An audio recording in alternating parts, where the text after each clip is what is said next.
So, hello everyone. A very warm welcome to all of you in on our YouTube platform that is there to cater the needs of RBI Grade A, Grade B aspirants. Now, before I begin with our today's live session, I would like to open our today's live session with a quote. A first step toward the financial freedom for any individual is having financial literacy. What does that mean? You will ask me, sir, इसका मतलब क्या है?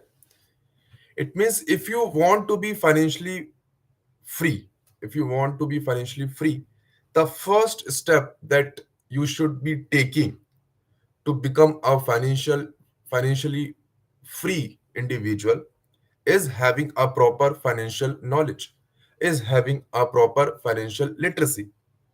This is what it means. Now, what is this financial literacy? What is this financial inclusion or what is this financial freedom? We will discuss everything in detail in our today's live session. And this is the reason we are having today's live session because Government of India has taken an initiative, and via that initiative they are targeting the financial literacy of rural India. That is the most, you can say, marginalized community of our country, the rural part of our country, where at this point of time as well, the majority of people of our country reside in rural areas. Around two-thirds people reside still in the rural areas.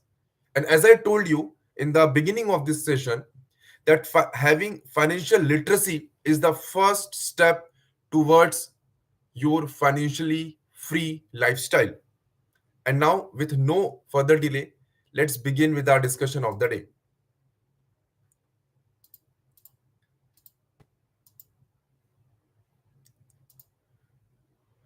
So, this is the topic we will be discussing, and let's begin now. So, what I said in the beginning, financial literacy is extremely important. Okay? Literacy, the basic fundamental, all of us know what is literacy means. You know? You should be able to comprehend a financial product. You should be able to utilize various financial tools. What is the financial terminology? You should be able to comprehend those things easily. And now this particular topic, Niveshak Didi 2.0, is extremely important from your examination's point of view because RBI has already framed question on this topic in previous years when it got launched for the very first time. RBI framed question in the year 2023 from this topic, and it is extremely important because it caters one of the extreme, you can say it caters one of the most important part of our economy, that is the rural economy, rural India. And that too, in that part, it try to targets one of the most vulnerable point of a rural India, that is financial literacy. Okay, what I said, RBI has already framed question in 2023 from this topic when it got launched for the very first time, and this initiatives becomes important from this perspective as well, as it caters the two-third population of our country, that is rural population. First point. Second point is that it caters one of the most important phenomena, one of the most important, you can say, part of financial freedom of rural people, that is financial literacy. So this initiative is all about having financial literacy. Now you will ask me, sir, okay, we got the initiative and we got the importance of financial literacy as well, but sir, why financial literacy is so much important? What is the implication of having financial literacy? If we are financially literate, how it is going to help us? Financial literacy brings financial inclusion. Financial inclusion means, now for an example, you have all the groceries item in front of you. You have rice, you have pulses, you have wheat flour, everything you have, but you don't know how to make food, how to make food of those resources, from those resources, how to channelize those resources in a proper productive manner. Then how it is going to help you? So financial inclusion, it means if you have financial products in front of you, you have a availability of bank branches nearby you. You have, even if the bank branches is not possible, then some banking correspondence is there. Insurance product you have, pension products you have in front of you, but you don't have the proper knowledge to utilize those product. How you would be able to utilize those product? For that thing you must be having financial literacy. Okay, as the example I gave you earlier, if you are having all the groceries item in front of you, and even in that case if you don't know how to make food, it is not going to help you eventually, है ना? So on the same note, if because of financial inclusion you are having all the financial services in front of you, but you are not able to get the benefit, you are not able to utilize those financial services properly, it is not going to help you eventually. That is the reason financial literacy becomes extremely important. And when we talk about our Indian economy, then majority of our population lives in rural India at this point of time as well. And you know the condition of rural India, है ना? Even the government acknowledges the conditions, and that is the reason government came up with this second version of this initiative, that is Niveshak Didi 2.0, empowering rural India through financial literacy. What it is all about, how it is going to impact the major terminology of financial inclusion, we will see that. Because financial inclusion is the term that is there in our syllabus directly, but to have a financial inclusion in our country, to have a financial inclusion in our country, the basic fundamental requirement is having financial literacy. Okay? If a person is not financially literate, it is not possible for that person to be a part of financially inclusive society. This is what I wanted to say. And how this is important, let's discuss it further. So earlier, in the first quarter of this financial year, the Investor Education and Protection Fund IEPFA and India Post Payment Bank IPPB, they signed a memorandum of agreement. What they did? They signed an MOU to for what reason? To jointly launch phase 2 of Niveshak Didi initiative. Okay, so in the first half of this financial year, first quarter, Investor Education and Protection Fund Authority and the India Post Payment Bank came together and they signed an MOU for the launch of second version of the Niveshak Didi initiative. Now, it got launched by the Investor Education and Protection Fund Authority. Date and venue was September 1st, 2025. In Hyderabad, they launched it. Objective was to strengthen women-led financial literacy in rural India. Approach: train women to educate fellow women, bridging financial knowledge gaps. Now, objective was from the MOU itself. You will have an idea that India Post Payment Bank. Sir, what is the role of India Post Payment Bank in this initiative? So all the female, now you see India Post Payment Banks have a reach to the last mile of our country, है ना? Even if you see in the last village of our country, that is I think in Himachal or somewhere, even in the last villages you will get the India Post offices. So India Post has a that kind of vast network, that kind of reach in our country. That is the first reason bringing India Post Payment Bank in the ambit of this initiative. And via this initiative, India Post Payment Bank will literate its female you can say the it females worker to be a part of this initiatives. Those female workers of India Post will get trained first, and then they will be training the women's around them. Okay? For an example, if there is a village in Bihar or UP, in whatever state you can say, if there is a village, there will be some female workers of India Post in their offices. So now those female will get trained first, and then those females will train eventually all others female in that village, so that those women can become financial literate, and then those financially literate women will further expand the financial literacy. This is what this scheme is all about in a nutshell. Okay?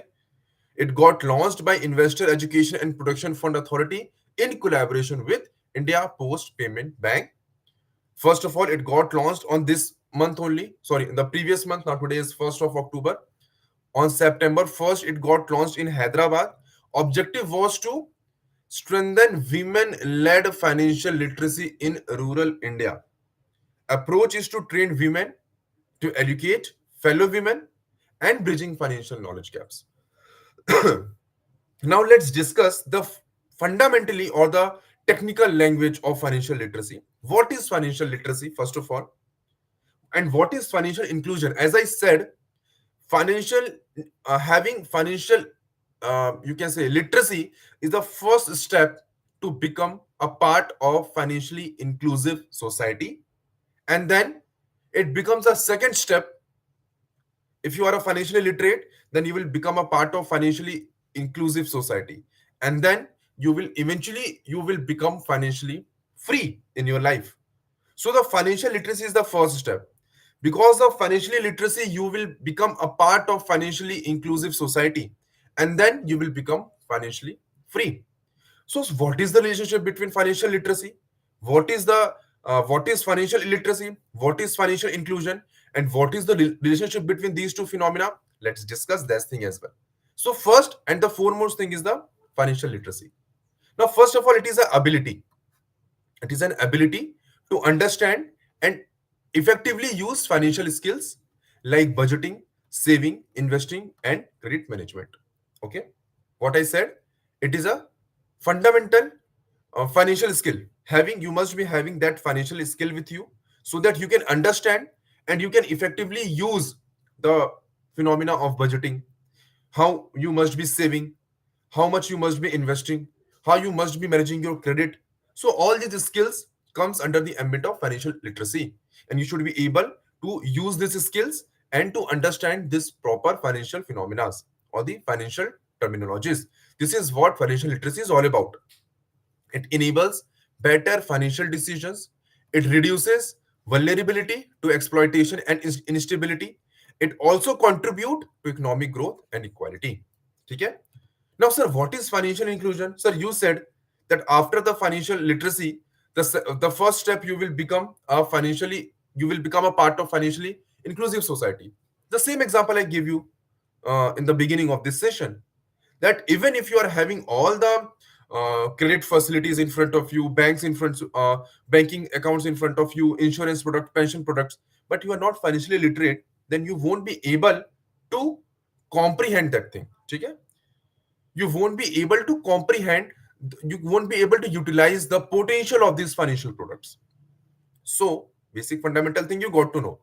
Now if you are having if you have financial literacy with you, you are financially literate, then you would be able to utilize those financial resources or those financial products properly, and eventually because of this you will become a part of financially inclusive society. Now, sir, what is financial inclusion? Let's discuss that as well. I would say, okay. So, the provision of formal financial services to all, especially low income and marginalized group, ensuring availability, accessibility, and affordability. It means each and every person of your society should be able to get the access of financial services. It might be the low income people, it might be the underserved people, it might be the marginalized group. Okay? The financial services should be available to them, should be accessible to them, and should be affordable to them. Okay? Now you make it available, you make it accessible, you make it affordable as well, but they don't know how to utilize those financial services. That is the reason I said that financial literacy is the first step for an individual to become a part of financially inclusive society.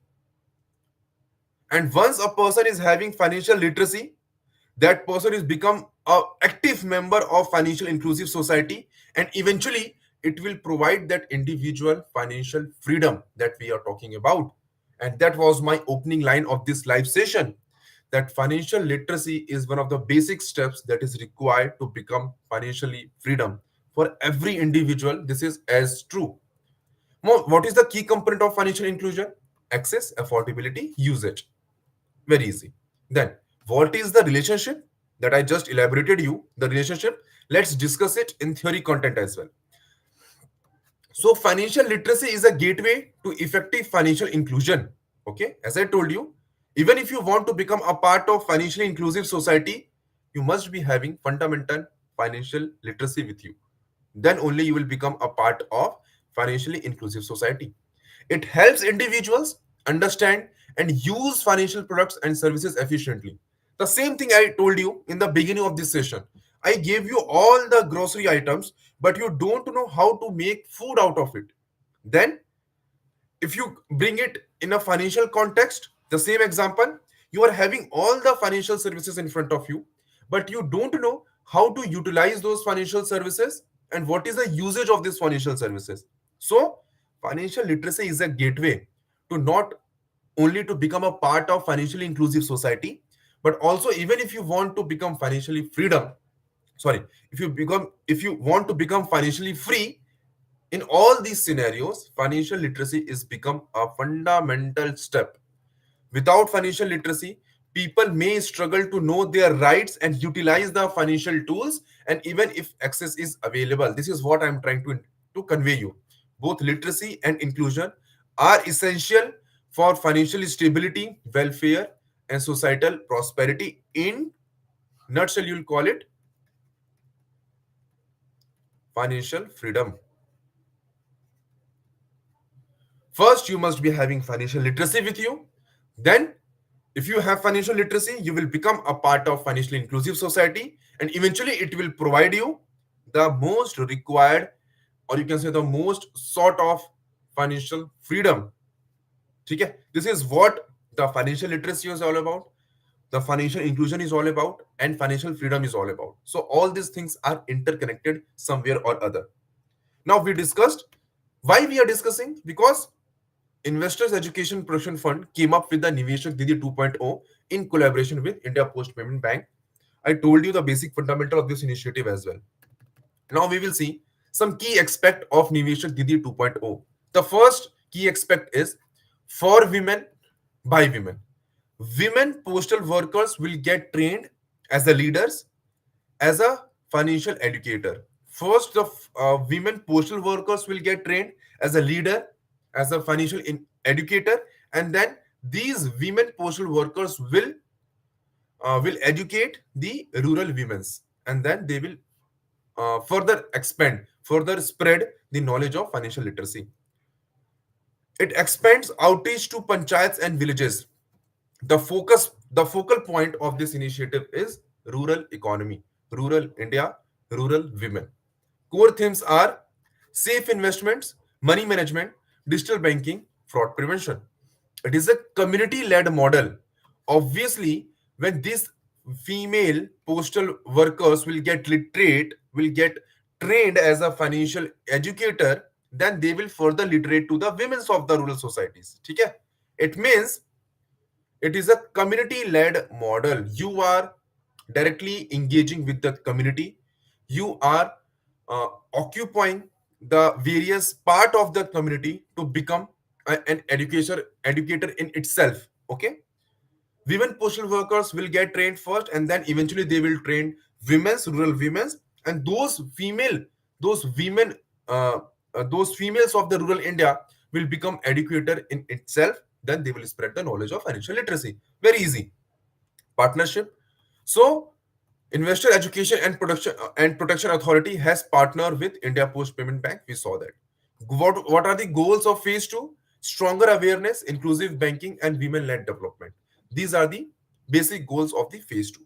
Okay? Now, so from this live session, we get a clear-cut idea. We got a clear-cut idea that what this initiative is all about. Okay? How it is a community-driven initiatives and how it is going to impact financial literacy of rural India, where as the majority of our population still lives in rural India. So it is targeting those society of rural India.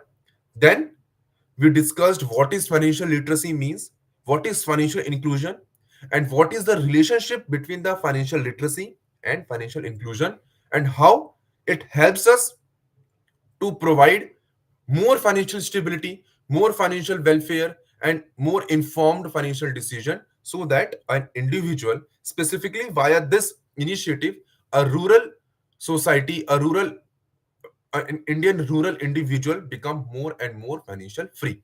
ठीक है? So this is it for today's live session, and you can get this data for free of cost. You can download this PPT for free of cost from our Ecoholic app. And before you leave, do subscribe to our channel and turn on the notification bell, because we go live every day on 12 p.m. with such interesting topics on a daily basis. So if you want to be part of our this live session, do subscribe to our channel and turn on the notification bell, so that you will get all the notification whenever we go live with such interesting topics. And if you want to if you are having any kind of queries in regard to the paid data or the free data that we provide for you people, you can contact on this number, and our academic counselors will cater each and every query of yours appropriately. Till then, have a great day ahead. Bye.